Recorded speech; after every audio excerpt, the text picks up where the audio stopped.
Every fairy tale promises a happy ending after the wedding, but for Carolina, it was only the beginning of an even greater mystery. After surviving family conflict and protecting Marissa from Lady Marielle's cruelty, she expected nothing more than a peaceful honeymoon with Prince Edward. Instead, Lord Theodore suddenly revealed that it was finally time for her magical aptitude test, a decision that would uncover a secret that would change her life forever. Soon, Carolina and Edward arrive at the church, where her long-awaited magical aptitude test is about to begin. After a brief wait, the presiding priest apologizes for the delay and explains that he'll be conducting the examination. Curious, Carolina glances at the ancient grimoire resting on the altar, and the priest reveals that it is the sacred artifact used to measure one's magical potential. All she has to do is place her hand on the book and recite the incantation. If she possesses arcane magic, the grimoire will reveal it, but if not, its pages will remain completely blank. Sensing Carolina's growing anxiety, Edward gently reassures her that, regardless of the outcome, whether she has magic or not will never change who she is in his eyes. Taking a deep breath, Carolina places her hand on the ancient grimoire and recites the incantation. In the very next instant, an overwhelming burst of light erupts from the book, illuminating the entire church and leaving everyone frozen in disbelief. Even the priest admits he's never witnessed anything like it before. Certain that such a miracle must have produced an extraordinary result, they eagerly open the grimoire, only for Carolina to discover that every single page is completely blank. The shocking sight crushes Carolina's hopes, making her believe she truly has no magical talent. Edward immediately comforts her, assuring her that nothing about the test could ever change how he feels. But unlike everyone else, Theodore refuses to accept the result. Convinced something is terribly wrong, he insists on repeating the examination. As the confusion escalates, a commanding voice suddenly echoes through the church, bringing everyone to a halt. The newcomer is none other than Melvin Clark White, the 39th High Pontiff, the highest religious authority in the land. Declaring that another test is unnecessary, he confirms the shocking result. Carolina possesses no arcane magic. But before anyone can process the news, he reveals an even greater truth. Carolina wasn't born without power at all. Instead, she possesses a mysterious force that exists beyond ordinary magic. As Carolina struggles to comprehend his words, the impossible happens. The High Pontiff himself drops to one knee and respectfully greets her as the beloved child of God, leaving Carolina, and everyone else, completely speechless. Meanwhile, back in the kingdom of Celestia, Flora begins the saintly trials, relieved to have barely made it through the first stage. But she knows the real challenge starts now. Waiting for her is Jonathan Mills, the kingdom's sole archbishop, a man revered by the public but one Flora knows to be a greedy opportunist who values wealth and self-preservation above all else. Wasting no time, Jonathan coldly welcomes her before announcing that the next trial will begin immediately, his smug expression making it clear he has every intention of putting the so-called future saint to the test. With a mocking smile, Jonathan places a bowl of muddy water before Flora and orders her to purify it into crystal-clear water, sarcastically remarking that such a simple task should be effortless for the kingdom's future saint. Though outwardly composed, Flora is gripped by panic. Having lived a life where success always seemed guaranteed, failure isn't even an option in her mind. Desperately trying to prove herself, she pours every ounce of her arcane power into the spell. But to her horror, nothing happens. No matter how hard she tries, the muddy water remains unchanged, leaving Flora frozen in disbelief as her first true failure unfolds before her eyes. The unexpected failure leaves Flora completely devastated. She can't understand what went wrong. She casts the spell exactly as she always had. As fear begins to replace her confidence, a terrifying suspicion she's been trying to ignore suddenly feels all too real.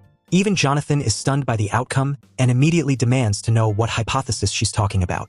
Trembling with shock, Flora finally connects the pieces together. The steady decline of her power, the disaster spreading across Celestia. There is only one explanation for it all. Everything leads back to Carolina. Back in the Malcosian Empire, Melvin finally reveals the truth behind Carolina's mysterious power. Confused, Carolina asks if she truly possesses the same divine power as the High Pontiff himself. But Melvin smiles and delivers an even more astonishing revelation. His own divinity is insignificant compared to hers. According to him, Carolina's divine power is so immense that it constantly overflows like a waterfall, far beyond what a normal person could ever contain. As Edward stands amazed, Melvin goes on to reveal that divinity possesses 3 extraordinary abilities. It can heal the sick and wounded, purify polluted land and water, and bring life back to barren soil. Hearing this, Theodore realizes that Celestia's prosperity may have been sustained by Carolina's divine power all along. Melvin confirms his suspicion, explaining that her overwhelming divinity is powerful enough to influence an entire nation. Then, just as he's about to reveal the third and most astonishing ability, the story suddenly shifts back to Celestia, where the missing piece finally falls into place for Flora. The third ability is the power to amplify the arcane magic of others. In an instant, her entire world comes crashing down. Every miracle she believed she had performed, every achievement that earned her the title of future saint, had only been possible because Carolina's divine power had been unconsciously strengthening her all along. The realization fills Flora with humiliation and despair. Seeing Flora hesitate, Jonathan's curiosity quickly turns into obsession. Desperate to uncover the truth, he repeatedly demands to know what hypothesis she's been hiding. When Flora refuses to answer, Jonathan offers her a deal instead. He'll allow her to decide the official reason for her failure, protecting her flawless reputation in the eyes of the public, but only if she reveals everything she knows. Realizing that preserving her image is her top priority, Flora buries her humiliation, regains her composure, and finally agrees to reveal the shocking hypothesis she has been hiding. Back in the Malcosian Empire, Theodore wonders why Carolina never realized she possessed such extraordinary power. Melvin explains that she had been unconsciously using her divinity all along. Its effects, such as driving away monsters and purifying crops and water, activated naturally without her ever noticing. Curious, Theodore then asks how someone could consciously use its healing or amplification abilities. Melvin believes the answer lies in one's emotions. Powerful feelings like the desperate desire to save someone or the instinct to survive are what awaken divine power. Hearing this, Theodore finally connects all the pieces together. The mysterious surges of power reported by the knights had never been a coincidence. It had been Carolina's hidden divinity supporting them from the very beginning. With the mystery finally solved, Edward sincerely thanks the High Pontiff for revealing the truth behind Carolina's extraordinary power. Melvin humbly replies that the credit belongs to Theodore, who had secretly informed him in advance. Before Carolina can even wonder when that happened, Melvin makes another astonishing remark. Someone with divine power as overwhelming as hers might even be capable of healing Prince Gilbert. Realizing how dangerous such a revelation could be, Theodore immediately suggests keeping Carolina's divinity a secret for now.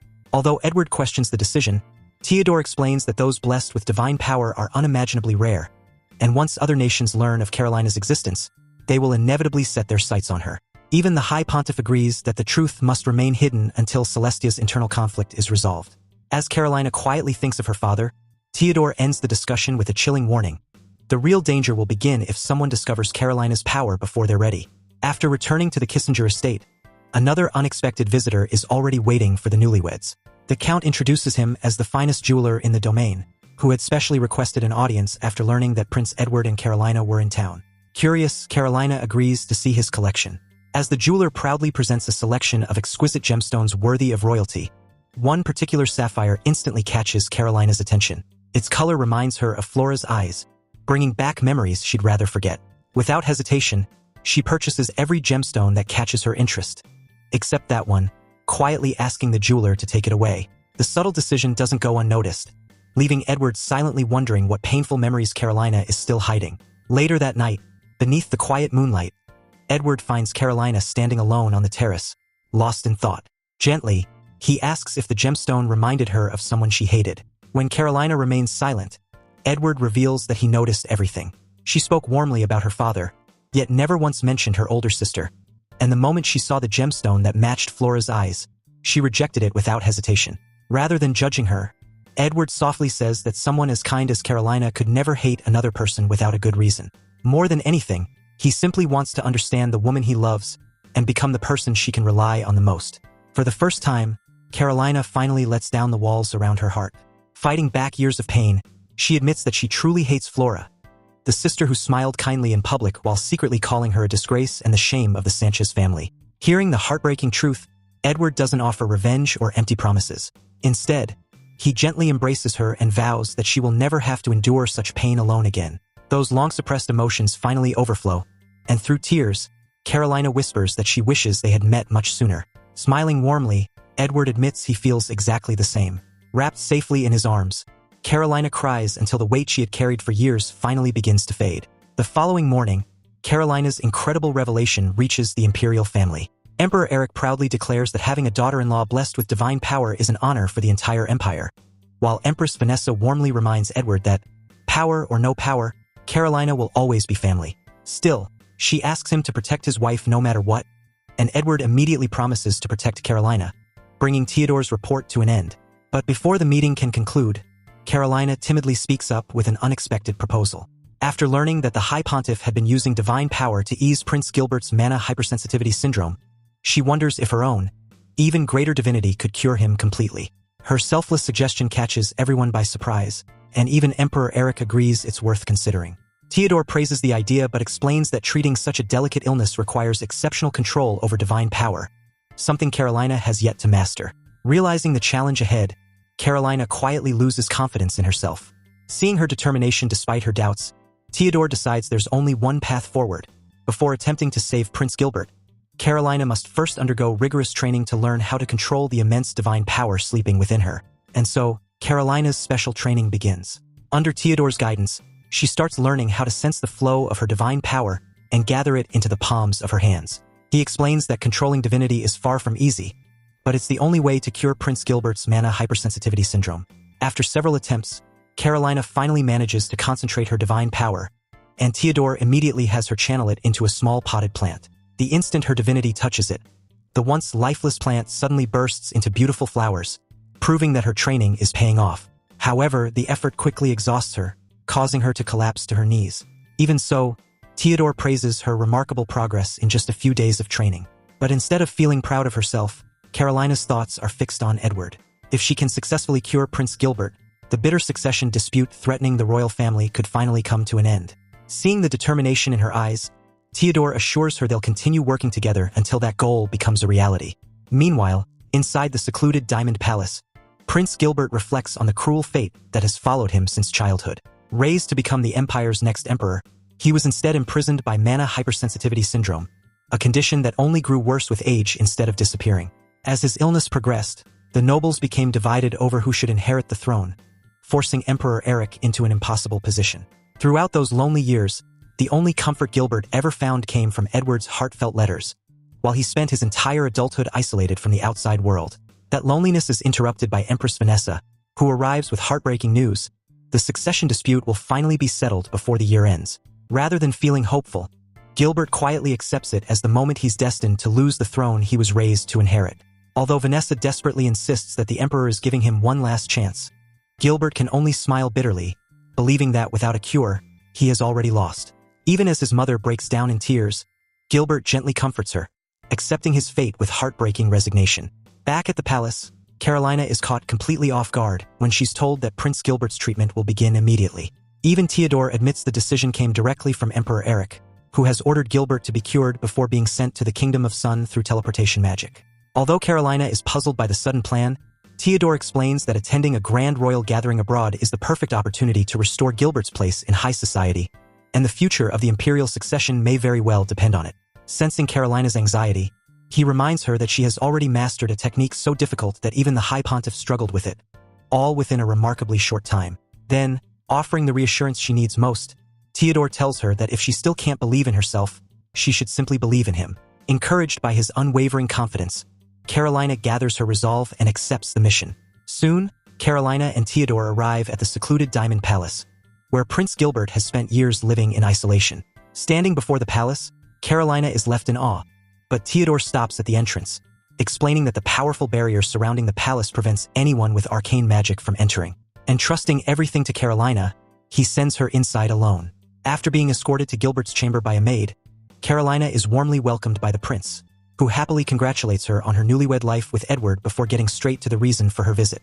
Wasting no time, Carolina asks to begin the treatment immediately. She calmly explains that he'll simply need to remain still while she prepares, and once it's over, they'll use a magical device to confirm whether the treatment has been successful. Trusting her completely, Gilbert quietly agrees, leaving Carolina to take the first step in a treatment that could change both his fate and the future of the Empire. Taking a deep breath, Carolina begins preparing for the treatment exactly as Theodore had taught her. She carefully calms her mind, senses the flow of her divine power, and slowly gathers it before gently channeling it, remembering the High Pontiff's warning that too much divinity could be just as dangerous as too little. Once everything is ready, she asks Gilbert to come closer. As Gilbert kneels beside her, he even asks with a smile if he should move closer, but Carolina, flustered by the sudden closeness, quickly assures him he's already close enough. Amused by her polite nature, Gilbert jokingly remarks that she's the first person to thank a patient for cooperating. After asking for permission, Carolina gently takes his hand and begins infusing him with her divine power. However, the process proves far more difficult than she imagined. Struggling to control the overwhelming energy, her concentration begins to waver, but refusing to give up, she steadies herself and pours every ounce of focus into the treatment. In an instant, a brilliant holy light bursts across the entire Diamond Palace, flooding every corner with divine radiance. The immense strain leaves Carolina dizzy and nearly unconscious, causing Gilbert to immediately worry about her condition. After catching her breath, she reassures him that she's only exhausted before asking how he feels. To both their amazement, Gilbert realizes his body feels better than it has in years, joyfully declaring that he hasn't felt this healthy since he was a child. For the final test, Carolina hands Gilbert a magical device that had always triggered his illness whenever it came into contact with mana. Holding his breath, Gilbert activates it without hesitation, and to his absolute disbelief, nothing happens. For the first time in his life, he experiences no reaction at all. Overcome with shock, he drops the device, realizing that Carolina has achieved what even the High Pontiff never could. Unable to contain his gratitude, Gilbert impulsively hails her as the mistress of the divine and calls her his savior, leaving Carolina so flustered that she hurriedly asks him to calm down and keep his distance. Regaining his composure, Gilbert sincerely apologizes before confessing the truth he had hidden from everyone. Long before this day, he had already abandoned all hope of ever becoming emperor, convinced that his illness had stolen both his future and his dream. After returning to the palace, Carolina quietly reflects on Gilbert's treatment over a cup of tea. Although everything appeared to go perfectly, she can't help wondering whether it was truly as successful as it seemed. Her thoughts are interrupted when Theodore arrives with good news. He reports that Prince Gilbert has safely been transported to the Kingdom of Sun through teleportation magic and is now ready to attend the grand royal party. With Gilbert finally able to step back into society, Theodore declares that the imperial succession dispute has at last reached its true starting point, all thanks to Carolina. Despite the praise, Carolina remains humble, admitting she doesn't know if her power alone can resolve such a complicated conflict. But she promises to give it everything she has, for Edward's sake as much as anyone else's. Meanwhile, at the Kingdom of Sun, Gilbert stands quietly on a palace balcony before the celebration begins, unable to stop thinking about the miraculous divine power that freed him from the illness he had suffered since childhood, and the woman who made that miracle possible.